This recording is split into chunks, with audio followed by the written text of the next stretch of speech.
সময়টা তীব্র প্রতিযোগিতার, আর এই প্রতিযোগিতার তীব্রতায় স্বাভাবিকতা ভারসাম্য হারাচ্ছে, নৈতিকতা ছিটকে পড়ছে। সেবা বলে আর কোনো কিছু থাকছে না, সবকিছুই ঢুকে যাচ্ছে বাণিজ্যের মোড়কে, এমনকি মহান পেশার শিক্ষকতা পর্যন্ত।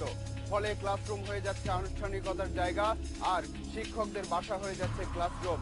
তালাশের এবারের পর্বে কোচিং নামের শিক্ষা বাণিজ্যের অলিগলিতে অনুসন্ধানী চোখ রাখবে তালাশ টিম।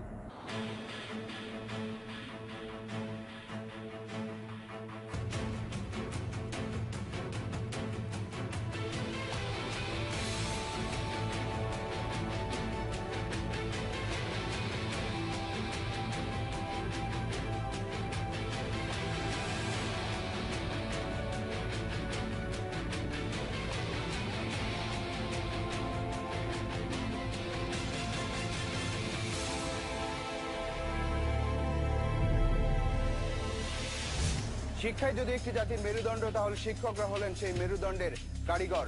একটা দেশের শিক্ষার হার হয়তো এই কারণে গুরুত্বপূর্ণ যে সেটা ওই দেশের আধুনিকতা, জ্ঞান বিজ্ঞান আর সৃষ্টিশীলতা সম্পর্কে একটা সার্বিক ধারণা দেয়।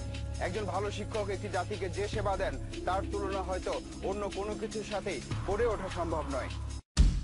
বাংলাদেশের প্রায় 16,000 গ্রামে এখনো শিক্ষার আলো প্রবেশ করেনি, এমনকি বেসরকারি উদ্যোগও নেই। বাংলাদেশ শিক্ষা তথ্য ও পরিসংখ্যান ব্যুরো ব্যানবেইসের সর্বশেষ তথ্য অনুযায়ী দেশে সরকারি বেসরকারি প্রাথমিক বিদ্যালয়ের সংখ্যা 82,218, ছাত্রছাত্রী 1,64,00,000, শিক্ষক 3,65,925 জন, অর্থাৎ গড়ে 44 শিক্ষার্থীর বিপরীতে শিক্ষক মাত্র একজন। মাধ্যমিক বিদ্যালয়ে ছাত্র শিক্ষকের এই অনুপাত আরো ভয়াবহ। সেখানে গড়ে প্রায় 150 শিক্ষার্থীর বিপরীতে শিক্ষক আছেন মাত্র একজন। আর এই হিসেবের ব্যবধান থেকেই বিপত্তির শুরু। অভিযোগ আছে 90% বিদ্যালয়ে পুরো সিলেবাস শ্রেণীকক্ষে শেষ হয় না, তাই শিক্ষা চলে যাচ্ছে ক্লাসের বাইরে। সেখানে চলছে কোচিং নামের শিক্ষা বাণিজ্য। শিক্ষক শিক্ষক হবেন, গুরু হবেন, সেখানে টাকা পয়সা লেনদেন দিয়ে এবং ক্লাসরুমের বাইরে সেই বাড়তি পয়সার বিনিময়ে পড়াশোনা, এটা সাংঘাতিক বড় ধরনের দুর্নীতি। এই মহান পেশার কিছু মানুষের মহত্বকেই প্রশ্নের মুখে ঠেলে দিয়ে কোচিং বাণিজ্য যখন সামনে চলে এসেছে, তখন আমরা একটু পেছন ফিরে দেখতে চাই। আমরা একটি পরিবারের 3টি প্রজন্মকে পেয়েছি। শিক্ষা অর্জন নিয়ে সেই 3 প্রজন্মের প্রত্যেকেরই আছে ভিন্ন ভিন্ন অভিজ্ঞতা, ভিন্ন ভিন্ন গল্প, আর এসবের মধ্যে দিয়েই শিক্ষাদান বা গ্রহণের ধাপে ধাপে পরিবর্তনের বিষয়টি সামনে চলে এসেছে। ময়মনসিংহ শহরের নতুন বাজারের কাছে এই বাড়িতেই থাকেন প্রায় 80 বছর বয়সী আব্দুল আজিজ তালুকদার। প্রায় 40 বছর শিক্ষকতা করেছেন। বাড়ির অন্য ঘরে আব্দুল আজিজের ছেলে রফিকুল ইসলাম পাবলু, তিনিও একজন কলেজ শিক্ষক, পরীক্ষার খাতা দেখছিলেন। আরেক ঘরে আব্দুল আজিজের 2 নাতি ক্লাসের পড়াশোনায় ব্যস্ত, বড় নাতি 10ম শ্রেণীর ছাত্র। আব্দুল আজিজ ম্যাট্রিকুলেশন পাশ করেছেন 1950 সালে। বলছিলেন তার শিক্ষকদের গল্প। লেখাপড়া ক্লাসের যদি আমরা না শিখে গেছি, তাহলে শিক্ষকরা শাস্তিও দিছে, এরপরে আরেকটা ডিটেইন করত। ছুটির পরে পড়াটা শিখিয়া তারপরে পড়া দেওয়া যাইতে হবে, কারণ ঘটনায় মনে করছে 2-1 দিন, যেমন শীতের দিন ছুটো ইয়ে নাই, তখন তো আর ইলেকট্রিসিটি নাই, হারি গেঞ্জা নাইয়া স্যারেরা পড়াটা নিয়ে তারপরে ছাড়ছে। আব্দুল আজিজের ছেলে এসএসসি পাশ করেছেন আরো 28 বছর পর। তার গল্প থেকেই পরিবর্তনের আজ পাওয়া যায়। প্রাইভেট পড়তেই হবে বা এরকম খুব একটা টেন্ডেন্সি ছিল না। মোটামুটি ক্লাসের স্যারদের কাছে মোটামুটি যা পাইতাম ওইটাতেই কভার করে নেওয়ার মতো অবস্থা ছিল। তারপরে উপলব্ধি হয় নাই, পরবর্তী সময় আমি বুঝতে পারলাম যে আমি যদি হয়তো বা প্রাইভেট পড়তাম, স্যারদের আরেকটু সহযোগিতা হয়তো বা পাইতাম বা রেজাল্টটা হয়তো আরেকটু ভালো হইতো। কেন এরকম মনে হয়েছে? এরকম মনে হয়েছে, আমি অপ্রিয় হলেও সত্য কথা, যেটা আমি দেখা গেছে যে থিওরিতে আমি যে মার্কস পাইছি, প্র্যাকটিক্যালে আমি অত্যন্ত কম নাম্বার পেয়েছি, ডিউ টু ওই স্যারদের সাথে কমিউনিকেশন না থাকার কারণে। রফিকুল ইসলাম পাবলু পর্যন্ত টিকে যেতে পেরেছেন, কিন্তু তার ছেলে যোজন একাধিক শিক্ষকের কাছে কোচিং না করলে প্রতিযোগিতায় টিকে থাকার কথা চিন্তাই করতে পারে না। আমি 5 জনের কাছে পড়ি, তো ফিজিক্স কেমিস্ট্রি পড়ি, তারপরে ইংলিশ, তারপরে বাংলা, সমাজ, এসব তো পড়তেই হচ্ছে, কারণ সবার সাথে টিকতে হলে তো পড়তেই হবে। কি মনে হয় যদি টিউশনি যদি বন্ধ করে দেওয়া হয় তাহলে কি সবাই ফেল করবে? ফেল করবে না, পাশে হাতটা কমে আসবে। প্রায় অর্ধেক হয়ে যেতে যারা পারে। পাস করবে তাদের কোয়ালিটিটা আসলে কেমন? বেস্ট কোয়ালিটি হবে একদম। এভাবেই প্রজন্ম থেকে প্রজন্মে বদলে যাচ্ছে অনেক কিছু, শিক্ষাও।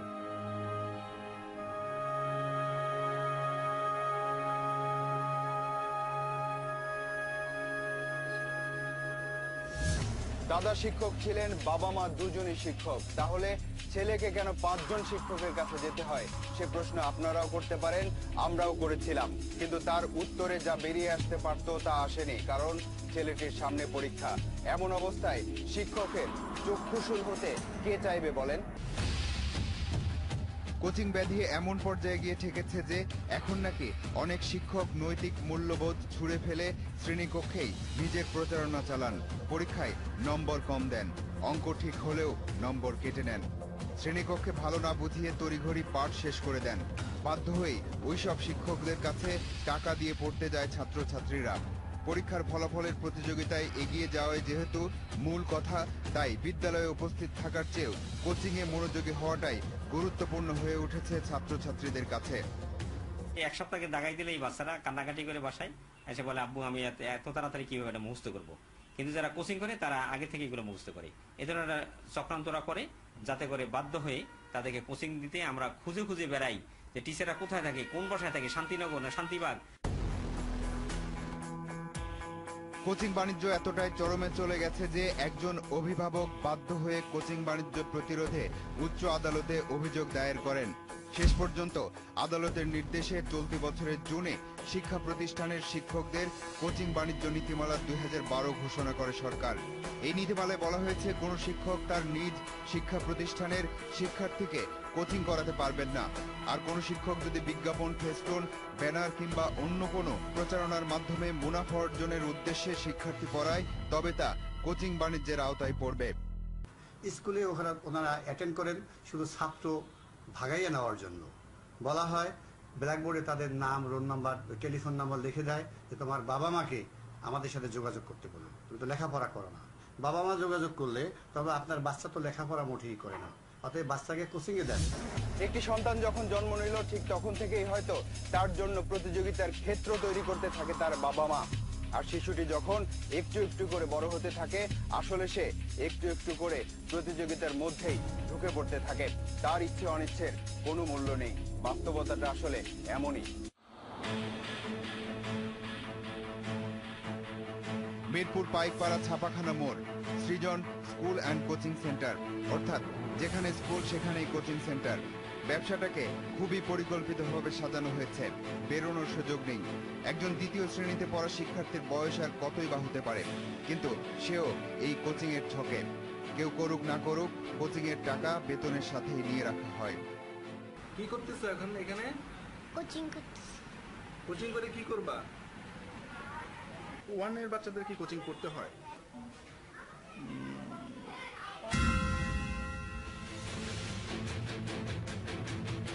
একই এলাকার মর্নিং স্টার স্কুল। এই স্কুলে কোচিং বাধ্যতামূলক, অর্থাৎ এই স্কুলে পড়তে হলে তাকে কোচিং করতেই হবে। এজন্য এক একজন শিক্ষার্থীকে গুনতে হয় 500 থেকে 1,500 টাকা পর্যন্ত। অবাক ব্যাপার হচ্ছে এখানে এমন অনেক শিশু আছে যাদের কথাবার্তায় স্পষ্ট হয়নি, কিন্তু কোচিং এ নিয়মিত। আজকে কি শিখছো তুমি? আজকে অং শিখছি। 1 শিখছো? তোমার নাম কি? দিবস। কোন স্কুলে পড়ো? পেটে। পে। এই ঢাকা শহরে হয়তো এমন উদাহরণের কোনো অভাব হবে না যেখানে মায়েরা তাদের সন্তানদের নিয়ে সকালে বের হন আর রাতে বাসায় ফেরেন। সারাদিন পড়ালেখা করে তাদের সন্তানেরা, ছোটেন এক শিক্ষকের বাসা থেকে আরেক শিক্ষকের বাসায়। কিন্তু এসব না করেও হয়তো কোনো কোনো শিক্ষিত মা বাবা তাদের সন্তানদের বাড়িতেই পড়ালেখা করাতে পারতেন। তবে তাতে করে কোনো কোনো শিক্ষক তো আবার অসন্তুষ্ট হতে পারেন। সিদ্ধেশ্বরী এলাকা, ভিকারুন নুন নিসা স্কুল। এই স্কুলকে কেন্দ্র করে চারপাশে গড়ে উঠেছে অনেক কোচিং সেন্টার।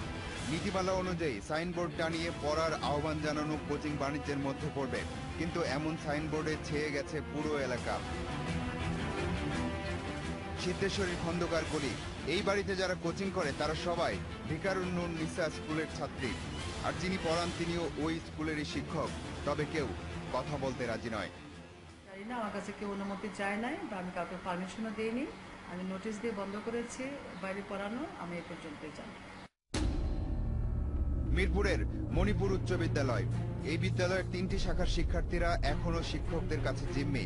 স্কুলের আশেপাশে প্রায় প্রতিটি ফ্ল্যাট বাড়িতে মণিপুর স্কুলের শিক্ষকেরা গড়ে তুলেছেন এক একটি কোচিং সেন্টার। মিরপুর রূপনগর আবাসিক এলাকার 13 নম্বর রোড, এই রোড এখন কোচিং রোড নামে খ্যাত, কারণ প্রতিটি বাড়ি যেন এক একটি কোচিং সেন্টার।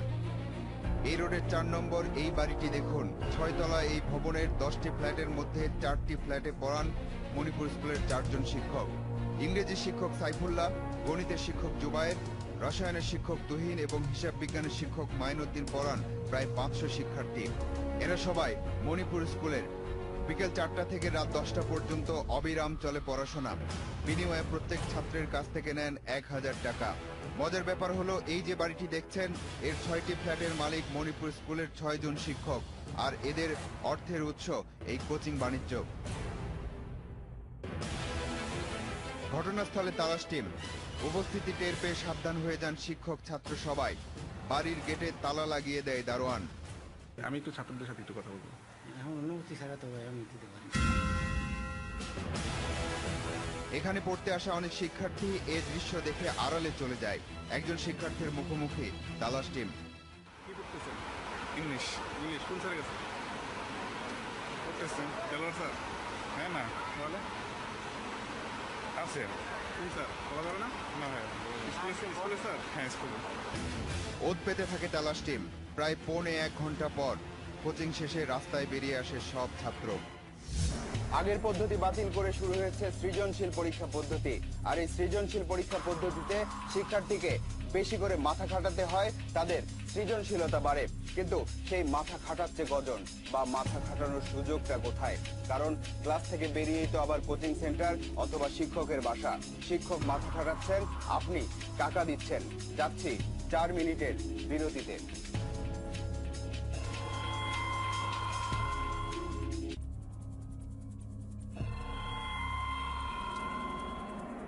প্রতিযোগিতা সীমাহীন। অভিভাবকরা যুগের সাথে তাল মিলিয়ে অর্থ অথবা প্রতিষ্ঠার পেছনে ছুটছেন, আর তাদের সন্তানেরা সেই অর্থ ব্যবহার করে মাথা কম খাটিয়ে সার্টিফিকেট সর্বস্ব উচ্চ শিক্ষার দিকে এগিয়ে যাচ্ছে। তাহলে যাদের আর্থিক সামর্থ্য সীমিত, তারা কিভাবে এগোবে বা আদৌ এগোতে পারবে কিনা, সে প্রশ্ন দীর্ঘদিন মাথার মধ্যে উত্তরবিহীনই রেখে দেওয়া সম্ভব।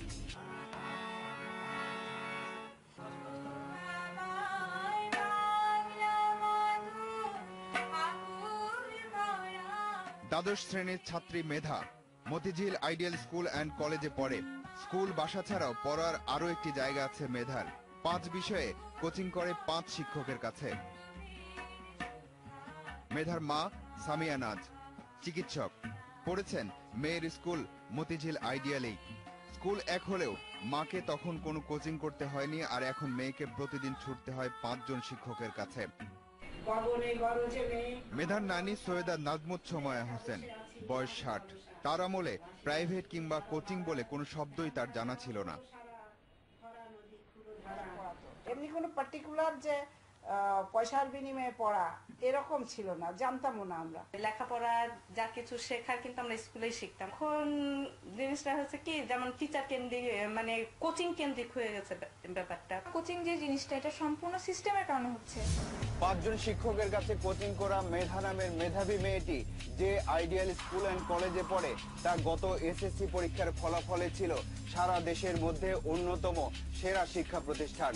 সেই অন্যতম সেরা শিক্ষা প্রতিষ্ঠানেই গত কিছুদিন আগে ঘটে গেল ফলাফল বিপর্যয়। মতিঝিল আইডিয়াল স্কুলের 10ম শ্রেণীর প্রাক নির্বাচনী পরীক্ষায় বাণিজ্য বিভাগে এবার 70 জনের মধ্যে পাশ করেছে মাত্র 2 জন। বিজ্ঞান বিভাগের একটি শাখায় 60 জনের মধ্যে পাশ করে মাত্র 20 জন। যারা ফেল করেছে তাদের নম্বর পাওয়ার পরিমাণ শোচনীয়। কিন্তু অবাক ব্যাপার হলো, বাণিজ্য বিভাগের ওই 70 জনের বেশিরভাগই জেএসসি পরীক্ষায় জিপিএ 5 পেয়েছিল। এবার তালাশ টিমের হাতে ওই পরীক্ষার বিজ্ঞান বিভাগের একটা খাতা এলো, যেখানে একজন ছাত্র 40-এর মধ্যে মাত্র 9 পেয়েছে। স্যারের কাছে যদি না পড়ে তাহলে কম নাম্বার দিবে, কাটবে। আবার স্যার যেভাবে পড়াবে ওভাবে যদি না লেখে তাহলে তাও কেটে দিবে। কোচিং বাণিজ্য বন্ধে প্রশাসনের গঠিত কমিটি বিভিন্ন শিক্ষা প্রতিষ্ঠানে উদ্বুদ্ধকরণ সভা শুরু করেছে। সেই সভায় একজন শিক্ষক লজ্জিত হয়ে বলেছেন, শিক্ষকদের মধ্যেও এখন অর্থ উপার্জন আর বড়লোক হওয়ার প্রতিযোগিতা শুরু হয়েছে। এবার মতিঝিল আইডিয়াল স্কুল অ্যান্ড কলেজের কয়েকজন শিক্ষকের কোচিং বাণিজ্যের হিসাব আমাদের হাতে আসে। সুভাষ পোদ্দার 2001 সালে মতিঝিল আইডিয়াল স্কুলে গণিতের শিক্ষক হিসেবে নিয়োগ পান। সে সময় তিনি শাহজাহানপুরে মাত্র 3000 টাকায় একটা বাসায় ভাড়া থাকতেন। 11 বছরের মাথায় তিনি এখন 3টে ফ্ল্যাটের মালিক। নামে বেনামে বাড্ডার সাভারে আছে জমি। এখন তিনি প্রায় 1200 ছাত্রছাত্রী পড়ান। প্রত্যেকের কাছ থেকে নেন 1000 টাকা করে। মাসে আয় প্রায় 12 লাখ টাকা। নিজাম কামাল একই স্কুলে ইংরেজি পড়ান। তিনি পড়ান প্রায় 1500 শিক্ষার্থী। মাসে আয় প্রায় 13 লাখ টাকা। এখন তিনি 5টি ফ্ল্যাট ও একটি অত্যাধুনিক গাড়ির মালিক। সোহেল আহমেদ পড়ান সামাজিক বিজ্ঞান। পড়ান প্রায় 1000 শিক্ষার্থীকে। তারও মাসে আয় প্রায় 10 লাখ টাকা। তার নামে বেনামে শান্তিনগরে 2টি ফ্ল্যাট, বাড্ডায় ও সাভারে জমি রয়েছে। বাংলা শিক্ষক আব্দুর রশিদ, তিনি সিদ্ধেশ্বরী, শাহজাহানপুর ও বনশ্রী এই 3 জায়গায় পড়ান প্রায় 800 শিক্ষার্থী। তারও মাসে আয় প্রায় 8 লাখ টাকা। তারও নামে বেনামে ফ্ল্যাট ও জমি রয়েছে। কম বেশি সবাই পড়ায়, কেউ একটু বেশি পড়ায়, কেউ একটু কম পড়ায়, কিন্তু কে কতজন পড়ায় সেটা আমি বলতে পারবো না। আমাদের লোক পাঠিয়ে আমরা এই সপ্তাহের খবর হইলো 40 জন 50 জন নিয়ে পড়াচ্ছে একটা ক্লাস, এবং তার নিজের স্কুলে সে শিখাই দিচ্ছে তার ছাত্রকে, তোমরা আসলে বলবা যে আমি এক্স স্কুলে পড়ি, ওই স্কুলের টিচার না। কোচিং বাণিজ্য বন্ধে সরকারের একার সক্রিয়তা কতটুকু কাজে আসবে তা নিয়ে সংশয় থাকতে পারে। কারণ ভালো ফলাফলের জন্য কোচিং এর উপর নির্ভরশীলতার শিকড় খানিকটা গভীরে গেছে। তালাশে এই বিষয়টিকে বেছে নেয় অনেক শিক্ষক, এমনকি অনেক অভিভাবক হয়তো ভালো চোখে দেখবেন না। কোচিং বাণিজ্য বন্ধে নীতিমালা যাই হোক, সিদ্ধেশ্বরীর এই বাড়িতে সাইনবোর্ড ব্যবহার করেই পড়িয়ে যাচ্ছেন মতিঝিল আইডিয়াল স্কুল অ্যান্ড কলেজের বাংলা শিক্ষক আব্দুর রশিদ। তার এই ব্যাচে সবাই অন্য স্কুলের শিক্ষার্থী, কিন্তু নীতিমালায় আছে অন্য স্কুলের শিক্ষার্থী হলেও সেখানে 10 জনের বেশি হবে না। কিন্তু তিনি কোনো নিয়ম নীতি মেনে চলেন না। রেজাল্ট ভালো হবে না তো স্কুল তো পড়া হয় না। শিক্ষামন্ত্রী উনি সবকিছু পারে, কিন্তু শিক্ষার পরিবেশ ঠিক করে না কেন? শিক্ষকদের উপর এই যে টর্চার শুরু করছে, এটা সরকার মোটেও ভালো করে নাই। আমি বেতন পাই কত? 19,000 টাকা বেতন পাই। আমার বাড়ি ভাড়া কত? এই এলাকায় আপনি 20,000 টাকা নিচে বাড়ি ভাড়া পাবেন? তা আমি যদি 20,000 টাকা বাড়ি ভাড়া দিই, বেতন পাই 19,000 টাকা, রাস্তাকে আমি ভিক্ষা করবো না কলা বিক্রি করবো?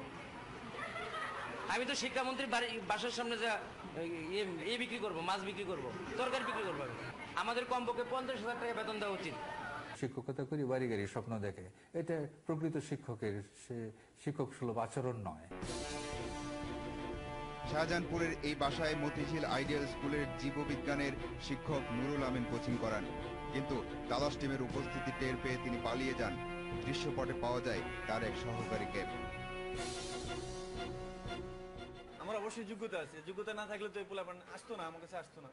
ঠিক আছে, যোগ্যতা আছে, আমার কাছে কিছু শিখতে পারে বলেই তো তারা আসে। কিন্তু স্কুলের শিক্ষক না হয়েও এত সুনাম তিনি অর্জন করলেন কিভাবে, আর ছাত্রীরাই বা তাকে চেনেন কিভাবে? এই স্যার এখানে পড়া সেই ওনার থেকে আর কি চিনি, ওনার আত্মীয় হয়, এর জন্য। রিয়াল আইডিয়াল স্কুল, এই স্কুল দিয়েছেন মতিঝিল আইডিয়াল স্কুলের 3 শিক্ষক মিলে। এক স্কুলে চাকরি করে অন্য স্কুল দেয়া যায় কিনা সেটা আইন বলে দেবে। এই দৃশ্য দেখে মনে হতে পারে এখানে আইডিয়াল স্কুলের কোনো ক্লাস হচ্ছে। ক্লাস হচ্ছে ঠিকই, কিন্তু এটা স্কুলের না, এটা সুভাষ পোদ্দারের কোচিং সেন্টার, যেখানে তিনি প্রায় 1000 ছাত্রছাত্রীকে পড়ান।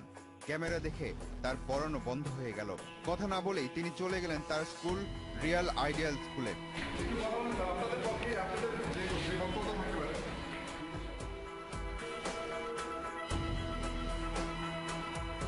শাহজাহানপুরের এই বাড়িটি দেখুন। তবে এটা আদলে বাড়ি হলেও এর প্রতিটি রুম ব্যবহার হচ্ছে কোচিং সেন্টার হিসেবে। আর এখানে পড়ান ইংরেজি শিক্ষক নিজাম কামাল। এবার দেখুন, দৃশ্যপটে যখন ক্যামেরা হাজির হলো তখন নিজাম কামাল ভুল পথ দেখিয়ে পালিয়ে গেলেন। এক এক করে বেরিয়ে গেলেন সব ছাত্র, বেরিয়ে গেলেন অভিভাবকরা, আর নিজাম কামালের তখন এমন অবস্থা। এই নিজাম কামাল ছাত্রদের কি শেখালেন শোনা যাক ছাত্রদের কাছ থেকে। ভালো মানে দেয়, ভালো মানে কি কোশ্চেন দেয় প্রশ্ন করে কি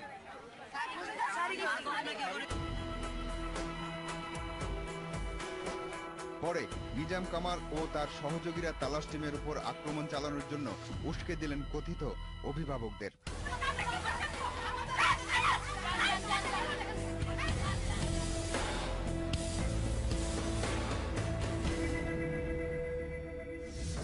এই কোচিং বাণিজ্য রমরমা হওয়ার পেছনে শিক্ষকদের একটা বড় অংশের সাথে সাথে অভিভাবকদেরকেও দায়ী করেন অনেকেই। কেউ বলেন সচ্ছলভাবে চলতে না পারার কারণেই শিক্ষকরা এমন পথ বেছে নিয়েছেন। এসব বিতর্ক সমাধানের কোনো পথ দেখালেই ভালো। এবার যেতে হবে। আজ চলে যাচ্ছি কিন্তু যাচ্ছি না। পরবর্তী অনুসন্ধান শেষে তালাশ টিম আবারও এসে দাঁড়াবে আপনাদের সামনে। দর্শক, আপনাদেরকে নিয়ে আপনাদের জন্য এই অনুষ্ঠান দেখুন এই ঠিকানায়। প্রযোজক তালাশ, ইন্ডিপেন্ডেন্ট টেলিভিশন, 149-150 তেজগাঁও শিল্প এলাকা, ঢাকা 1208। ইমেইল করতে পারেন talash@independent24.tv এই ঠিকানায়। আপনার অনুসন্ধানী মনের দরজা জানালা খোলা রাখুন। কিছু বেরিয়ে এলে আমাদেরকে জানান। তালাশ টিম থাকবে আপনার সাথে।